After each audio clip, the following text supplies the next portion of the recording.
जय हिंद।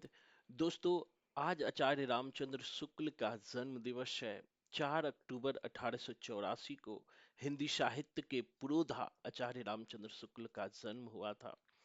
तो आचार्य रामचंद्र शुक्ल जो हिंदी साहित्य के पुरोधा है, उसके जन्म दिवस पर आप सभी को बहुत बहुत बधाई।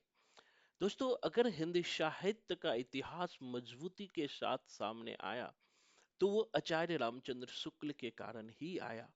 आचार्य रामचंद्र शुक्ल ने पहली बार व्यवस्थित रूप में 1929 ईस्वी में हिंदी शब्द सागर की भूमिका के रूप में हिंदी साहित्य का इतिहास लिखा। आचार्य रामचंद्र शुक्ल ने जो हिंदी साहित्य के इतिहास का काल विभाजन किया, उन्होंने संमत 1050 से आदिकाल की शुरुआत मानी है। यद्यपि बहुत सारे आलोचक हुए हैं जिन्होंने इस बात को लेकर, आदिकाल को लेकर के आचार्य रामचंद्र शुक्ल की आलोचना भी की है, क्योंकि आचार्य रामचंद्र शुक्ल ने आदिकाल का नाम वीर गाथा काल रखा था, जिसके कारण खुद हजारी प्रसाद द्विवेदी जी ने उनकी आलोचना की थी। आचार्य रामचंद्र शुक्ल ने जो आदिकाल में धार्मिक साहित्य लिखे गए थे, उनको सांप्रदायिक साहित्य मानकर साहित्य के क्षेत्र से बाहर कर दिया था और आदिकाल का कालखंड संमत 1050 से माना था। यद्यपि विरोध करने वाले ने इनका विरोध किया, खासकर हजारी प्रसाद द्विवेदी ने, लेकिन हजारी प्रसाद द्विवेदी जी ने भी जब काल विभाजन का समय आया तो उन्होंने भी उन्हीं के काल विभाजन को आधार बनाया। दूसरी तरफ दोस्तों, कि जब आगे बढ़ते हैं तो भक्ति काल, जो आचार्य रामचंद्र शुक्ल थे, एक तरफ शुक्ल का जो दृष्टिकोण था दोस्तों, वो साहित्य के प्रति तार्किक, विश्लेषणात्मक और निगमनात्मक पद्धति पर आधारित था। साथ याद रखना, जो उनके दृष्टिकोण थे वह प्रत्यक्षवाद, पश्चिम के तेन के दर्शन प्रत्यक्षवाद या कहूं विधेयवाद पर आधारित थे।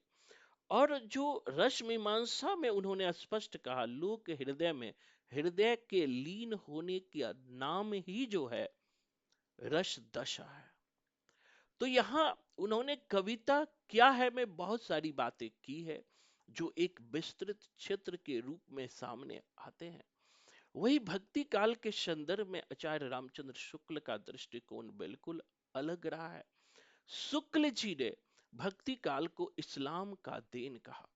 शुक्ल जी ने लिखा कि जब इस्लाम का भारत पर आक्रमण हुआ तो बड़े तेजी से जो है दिव्य पुरुषों का नुकसान हुआ, मंदिरों को तोड़ा गया। अपने पौरुष से हताश जाति भगवान के शरण में जाने के अतिरिक्त उनके पास मार्ग क्या था। तो जो भारतीय जनता थी, अपने पौरुष से हताश होकर भक्ति के शरण में गए। यद्यपि इस बात के बहुत सारे लोगों ने समर्थन किया और हजारी प्रसाद द्विवेदी ने कहा था कि अगर भारत में इस्लाम नहीं भी आया होता तो 12 आना वैसा ही होता जैसा कि आज है। कहने का मतलब ये है कि शुक्ल के दृष्टिकोण से हजारी प्रसाद द्विवेदी भी 4 आना प्रभावित थे, उन्होंने 16 आना नहीं कहा।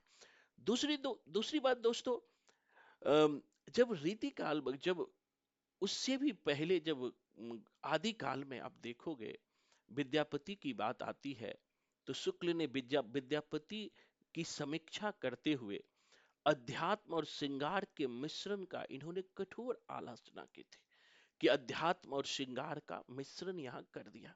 इसीलिए शुक्ल जी ने एक बहुत अच्छी बात लिखी थी, जहां से हर एग्जाम में भी क्वेश्चन पूछे जाते हैं।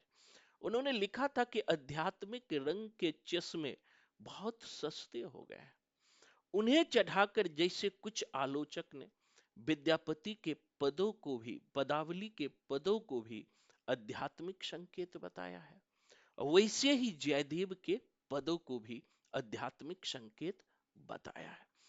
दूसरी तरफ दोस्तों, उन्होंने भक्ति काल के उद्भव को, जैसे पीछे के हमने चर्चा किया, उन्होंने 4 भागों में विस्तार करके उन्होंने देखा। पहले निर्गुण और सगुण, फिर निर्गुण को भी संत और सूफी काव्य धारा, फिर शगुन को भी राम और कृष्ण भक्ति का धारा को बांट करके उन्होंने देखा।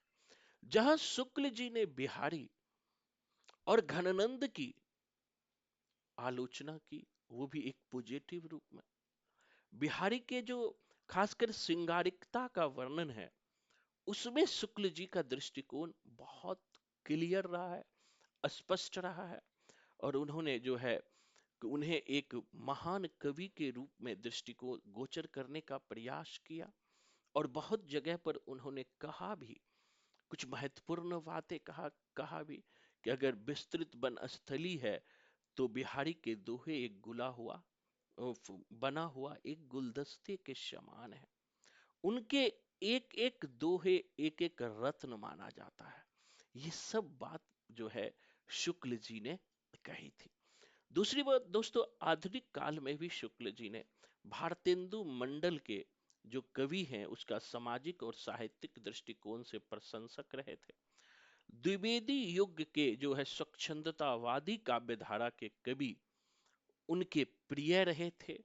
वही द्विवेदी युग के अनुशासनवादी काव्यधारा के कवियों की उन्होंने जो है प्रशंसा भी की थी, किंतु द्विवेदी जी के अनुशासन को लेकर उन्होंने आलोचना भी की थी।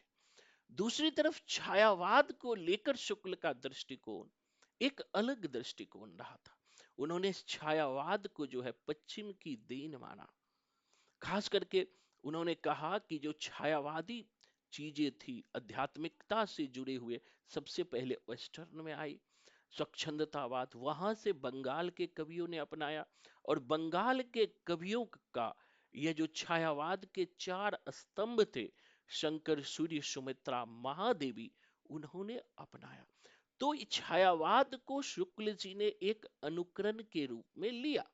यही कारण था कि छायावाद के जो चारों स्तंभ कवि थे, जैसे पंत ने पल्लव की भूमिका में, या अन्य कवियों ने भी अपने आलोचना का बचाव किया है। तो एक निगेटिव रूप में छायावाद की आलोचना शुक्ल जी ने की है।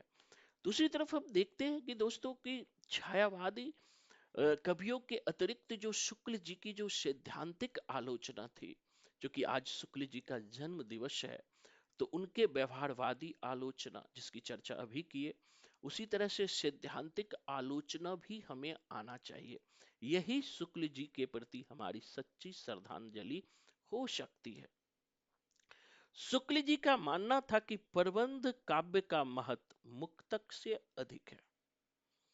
ध्यान रखना, शुक्ल जी का मानना था कि प्रबंध काव्य का महत्व मुक्तक से अधिक है, क्योंकि रस योजना और लोक मंगल की दृष्टि से प्रबंध काव्य में एक बेहतर संभावनाएं क्रिएट होती है, एक बेहतर संभावना अधिक होती है। उन्होंने काव्य में बिंबों के महत्व को अधिक रूप से देखा। उन्होंने, शुक्ल जी ने लिखा, कविता में सिर्फ अर्थ ग्रहण ही पर्याप्त नहीं होता है, बल्कि उसके लिए बिंब ग्रहण भी अपेक्षित होता है। इसीलिए शुक्ल जी ने बिंब पर भी ज्यादा जोर दिया। साथ ही शुक्ल जी ने काव्य में स्पष्टता को महत्व दिया, और प्रतीकवाद और रहस्यवाद जैसे काव्य में जो प्रवृत्तियां आई थी, उनकी आलोचना की थी। मतलब शुक्ल जी ने काव्य में जो स्पष्टता को महत्व दिया, साथ ही उन्होंने भाव प्रेरित वक्रता को महत्व दिया, और बुद्धि प्रेरित वक्रता को साहित्य के क्षेत्र से बाहर करने की बात शुक्ल जी ने की है। यानी कि भाव प्रेरित वक्रता की तो इन्होंने बात की, लेकिन इन्होंने बुद्धि प्रेरित वक्रता का इन्होंने विरोध किया। साथ ही काव्य की दृष्टि से उन्होंने लोक मंगल की साधना अवस्था की प्रस्तुति की। तो इसलिए शुक्ल जी का दृष्टिकोण जो है अपने आप में एक महत्वपूर्ण दृष्टिकोण है।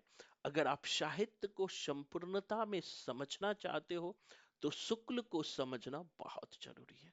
इसलिए आप सभी को शुक्ल जी के जन्म दिवस की बहुत बहुत शुभकामनाएं। अगर शुक्ल जी को संपूर्णता में समझना चाहते हैं, तो फ्री क्लास से आप जुड़ सकते हैं। धन्यवाद। जय हिंद।